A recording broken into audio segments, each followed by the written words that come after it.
ভালোবাসা শুধু অভিনয় ছিল তাহলে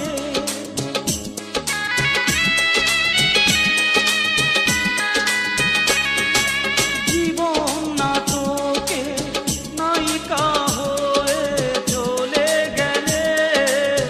ভালোবাসা শুধু অভিনয় ছিল তাহলে সেই সাজানো নাটকে নায়ক আমায় বানালে কেন বলো না?